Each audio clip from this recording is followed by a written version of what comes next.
Good morning. Anytime I'm on this stage, I always say I'm blessed to have a cordless mic. But first of all, I want to say it's an honor to be before you all. It's an honor to be here representing, of course, Duquesne University, and thanks to Bill Generette for those comments earlier as well. And thank you, of course, to BPAP and the CEIR working group, Tim Stevens in particular as well. So thank you. So I'm here today to talk about the Greater Pittsburgh Higher Education Diversity Consortium. It's a group that was started back in October of 2014.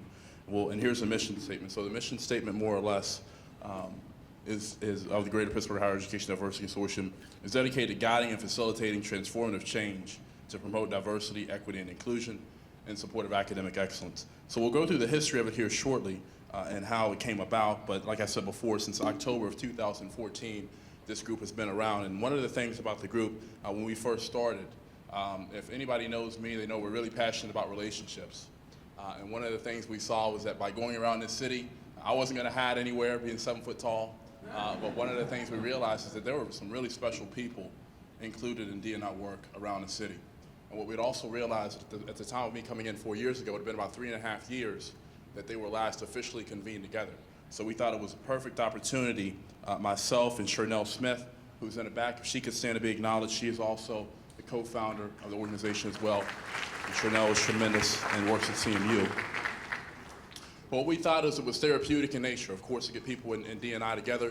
There were a lot of issues we were facing. And I remember back in October 14, we had 8 people. It was actually a small group when we were here at Duquesne University. Fast forward to today, we have over 75 people that are active members of the consortium group. We have an extended network, and we also have a working group that is hands-on as well. And as you guys can see with the structure, we wanted to make sure that we didn't have anybody pay into that. We were adamant that we didn't want to charge people to be in that group. We were also intentional about the mix of public and both private institutions. That was deliberate. As you can see, the groups that are here at the bottom, there's 18 higher ed institutions in our region that are a part of this consortium group at the moment, and the diverse representation. So this group will have members that are deans all the way down to coordinators of niche areas in higher ed, and we're really pleased to see that diverse representation. Also, some college presidents are also involved as well. The main reasons to address the fellowship void. So 3.5 years was way too long, in our opinion, to have people together, so we wanted to make sure we convened them. Also, they were interested in like-minded things. We were adamant about getting them together as well with that. And also, point 3, to discuss relevant and timely issues in the southwestern Pennsylvania region.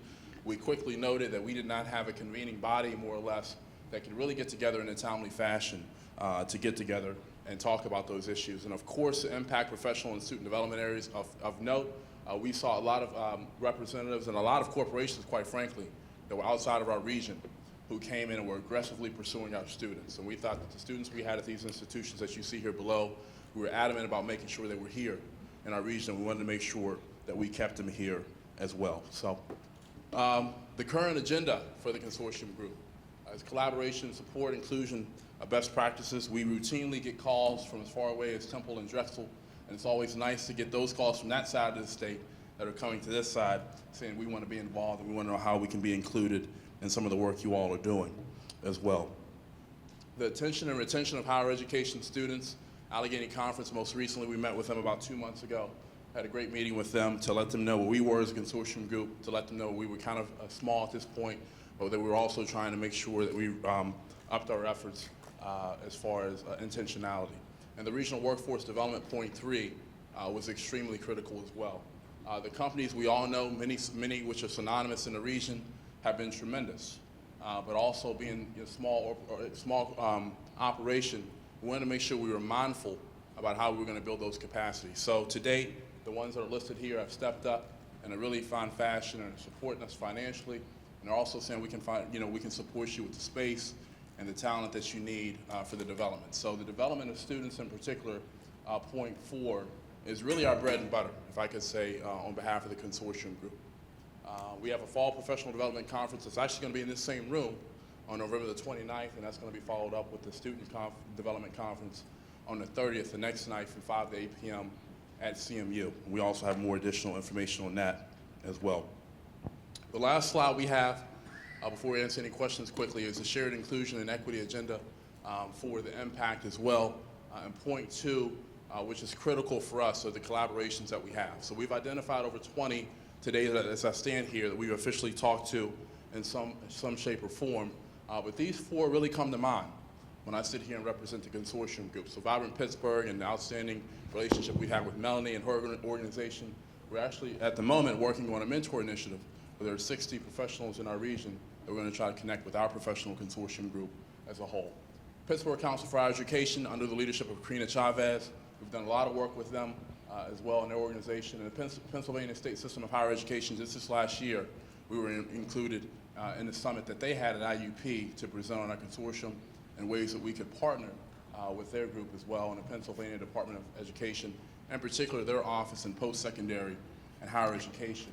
We've had the Deputy Secretary come out multiple times to present with us and chat with us about things that we saw in higher ed from our region we thought were important. And we're not limited in resources. We're not rolling the money, so to speak, but we did feel it was very important for us to come together and share our resources. So in this group, if you were to have a snapshot into a meeting, you see people that are there for the right reasons. You see people who are here. We share the money, obviously, but we also share our ideas in a very, very non-threatening way. And the last point, which is probably the most important point, once again, is student leadership. And that really does come back down to focusing on the students. So we're not prone to we're like anybody else.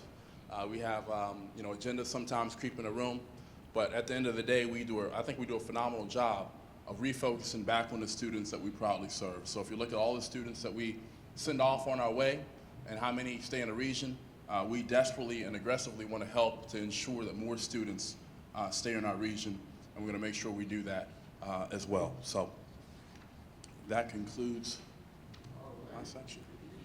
Questions, Q&A. All right. That's cool.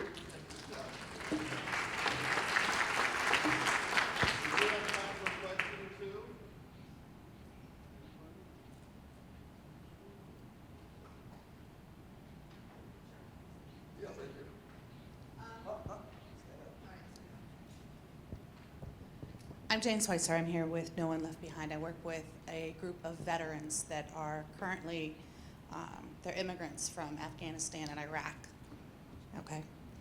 And I'm curious, I've got a number of highly qualified, even highly educated people who have amazing experience, but now they're immigrants and they're starting over and they have next to nothing and there are language barriers and they're interested in education.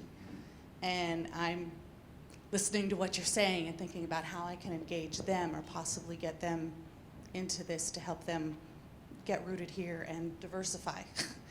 Well, thank you for your question. We actually meet bi-monthly, so that's something that I can follow up with you individually to say if you'd want to come in. That'd be great. Perhaps share, what you're attempting to do, especially in the realm of veterans, and we could get you exposure to our network of anything actionable that we need to do from that point forward. But that's exactly why this consortium group is here, to have those 18 institutions in one stop and in, of course, one room together. So we could absolutely help you with that. That would be outstanding. Thank you. You're welcome.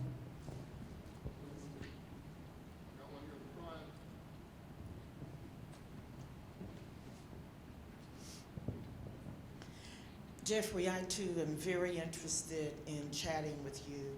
In working with the Pennsylvania State Department of Education, we are looking at the number of African Americans that are teachers, that are principals, that all the way up in the hierarchy, as well as those individuals on college campuses who are or who are not majoring in education. In your group, we just had a meeting a couple weeks ago, and your group could be extremely instrumental in considering taking this on as a project. We want to make sure there are more Black folks in the capacity that you and others are in, as well as more African Americans choosing education as a career. There's less than 4% of the Black teachers, less than 4% of teachers in the state of Pennsylvania are Black.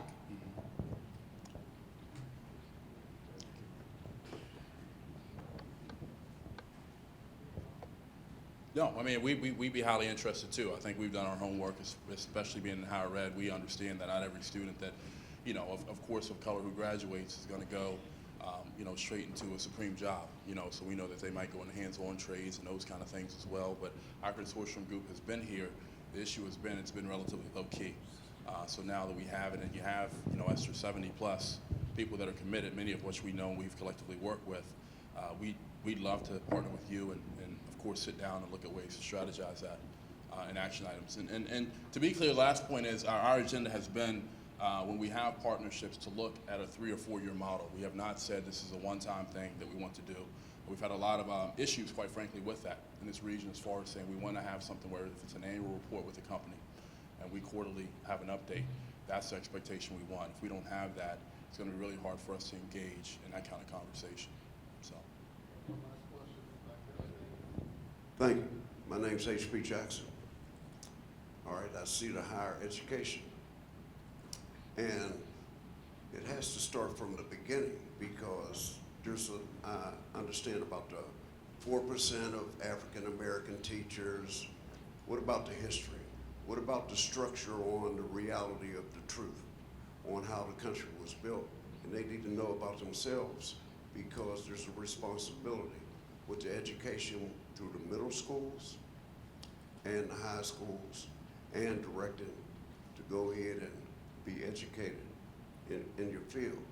So I'm hoping that we can get some resources to go into the Board of Education so our young people, African Americans, know about themselves, about how the country was built, because the chaos for the killing out there, because they don't have no identity.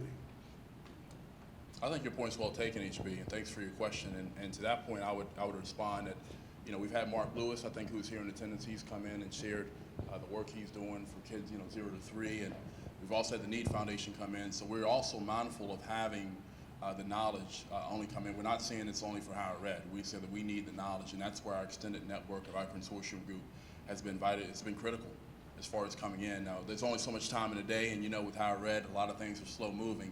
And I don't mean to use that as an excuse, but we do want to make sure that we are talking about the history. So, you know, we are really at this point 4 years into this, and really we're building capacities at this point. But your point's well taken, and we've been mindful of that as we build the capacity with the group as well. So, thank you, HB.